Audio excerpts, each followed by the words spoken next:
Hello, everybody. All right, so one of the things I will need to do if I survive this war is eventually take on the Ottomans, but um, because I was able to ally them, I would probably use them to take on France first, because I don't have I'm not allied to Austria anymore. Um, the only big ally I have is Hungary, so I would definitely need help taking down the Ottomans right now, and I don't have that help, so we're gonna hopefully use them after the war to take on France. But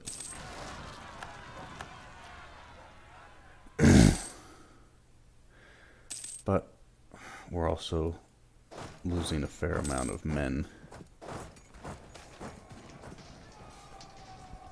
Um,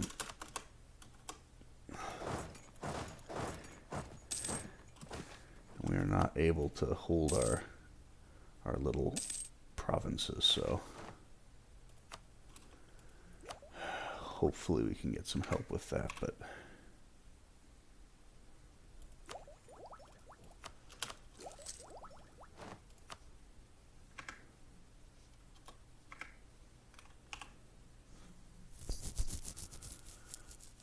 how much are you? 924.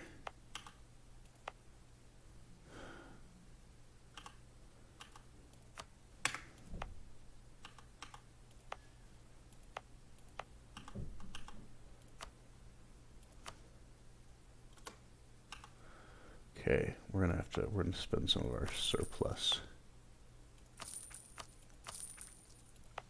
gold.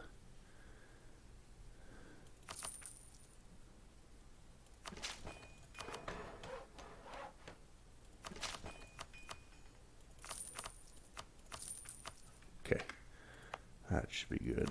Just even everything else out to 5 or higher.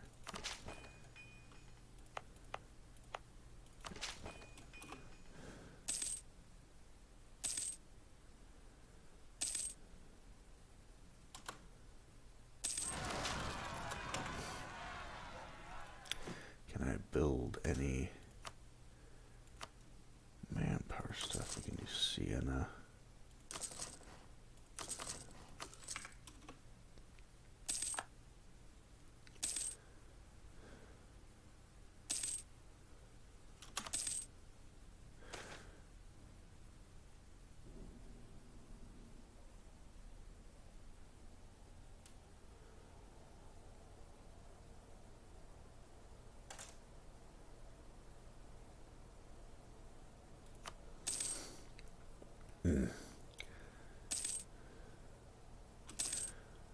Oof. So we are slowly winning the war. Slowly. It's taking a little time, though.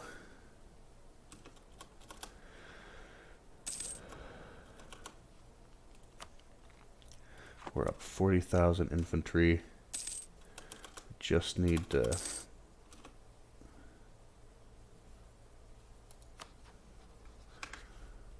Just need to wait a little bit. At the lottery.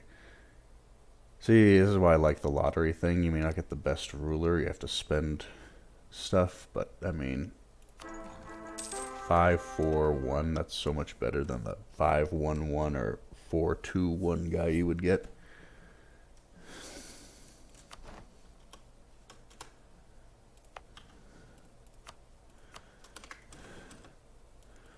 I don't think I'm going to be able to siege down anything.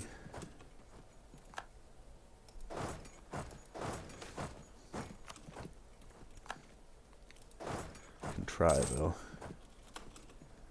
Hopefully. No. No, they're not letting me do it.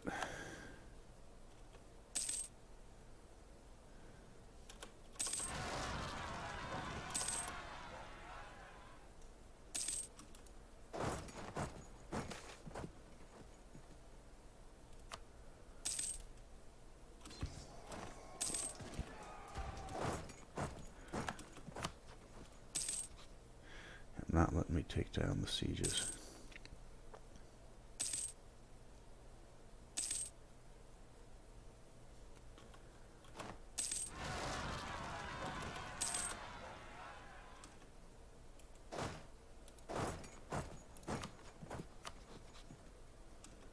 Very soon I should be able to peace out France. And if I can peace out Castile and France, we should start to run over them.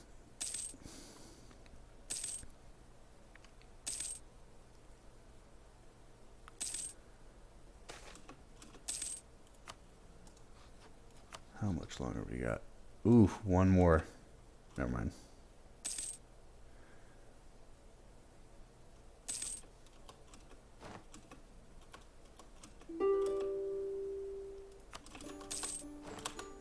France.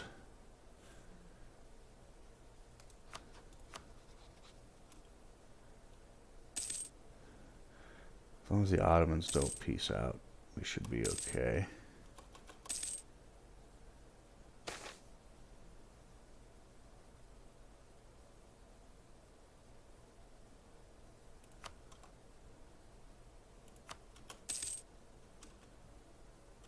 Nope, we lost. We lost. So, as I'm looking at this, yeah, eventually I have to... I'm not sure. My plan this time was to basically go to war with France first. Usually Spain forms, usually Great Britain forms, and if you're allied with, they're usually, angry at England, they're usually angry at Austria, and they're usually angry at Castile. And if you could form this little group, then you can just wipe them out really fast, I'd probably give the top coast to England or promise that land, and, just take the bottom for myself. And then once that war gets going, I can start to win on my own, because I didn't think I could really beat the Ottomans early. But anyway, that was the conclusion of the religious war. We're at minus 96% and are losing pretty strongly. So we're going to have to restart, but this is a really good beginning, I think. I'm not interested in forming Italy immediately, if I'm being honest. In fact, I was wondering about not even forming Italy and just going straight from Milan to Rome because of the development. So Italy gets better infantry combat ability. They get, I'm looking at their traditions.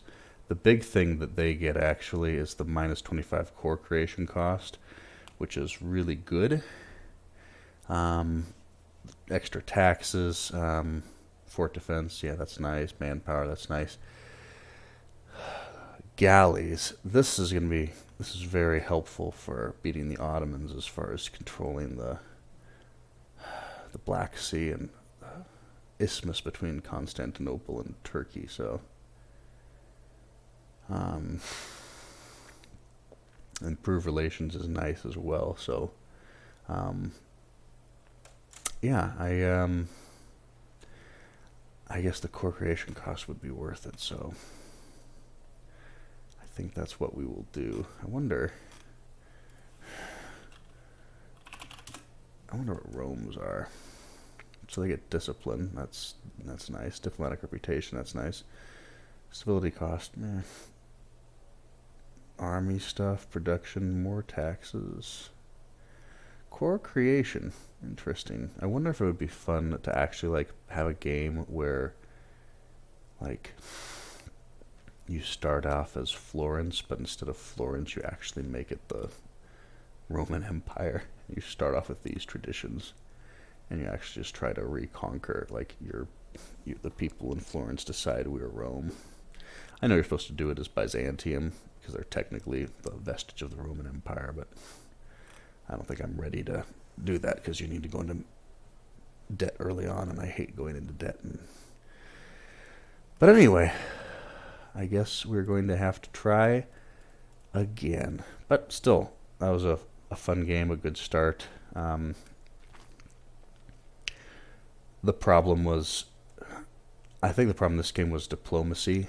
Um, this was ripe to be conquered as far as Castile and Aragon because it was split and fractured. I'm sure I could have gotten to there.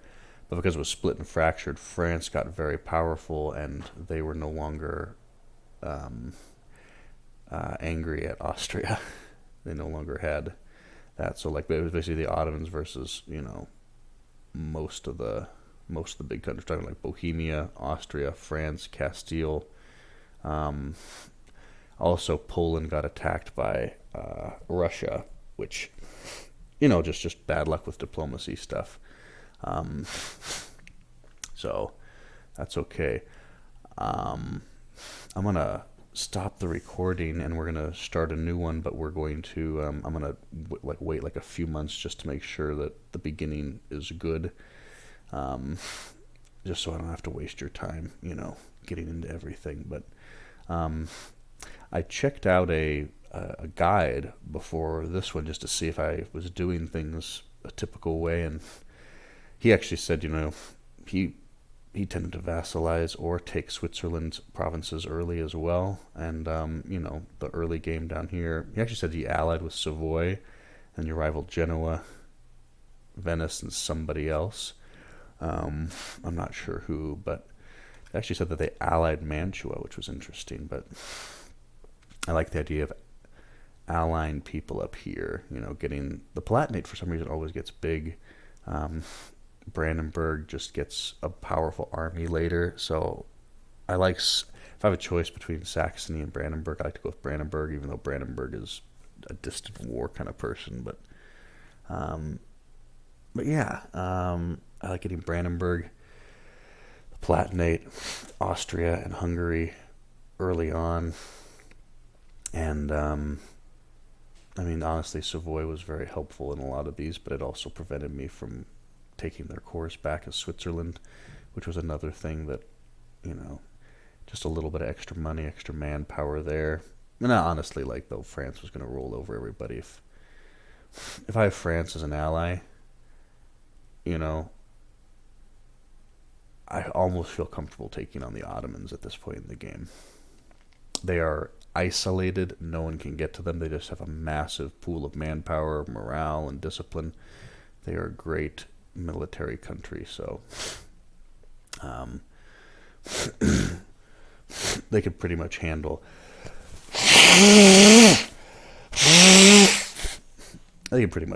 almost everyone on their own, except for the Ottomans. But yeah, we're also getting low on money for some reason. So the thing the other guy said is all you really need to do to form Italy. Ancona. Yeah, I think the only reason I'd want to form Italy early, though, like the big thing for them is the core creation. And I guess the improved relations is nice, but until I really start,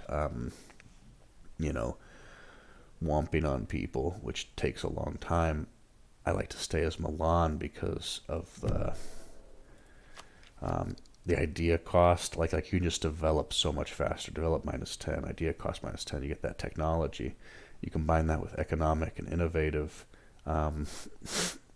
You've got -20%. You've got -10%. You combine that. If you get the burgers up, that's another 10%. That's 40. You get prosperity. That's 50. That's a lot of development reduction.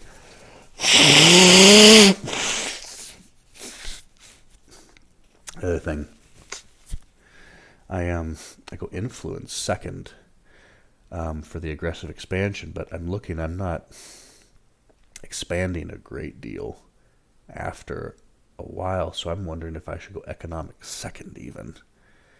Like just go all out with the administrative first. Like get innovative, get economic, then do something like quantity.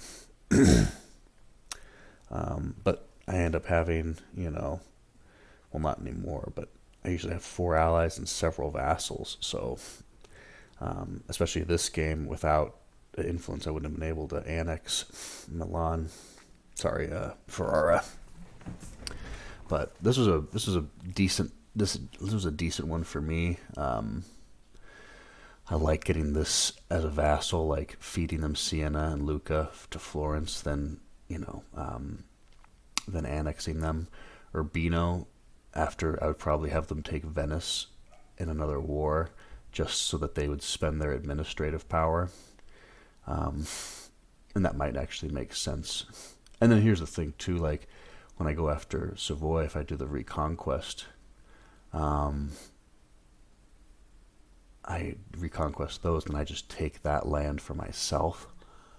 And then that might make me powerful enough to be able to annex stuff. But anyway, no, that was a fun game. It doesn't always work out, so we'll try again. But you guys have fun, and we're going to try again.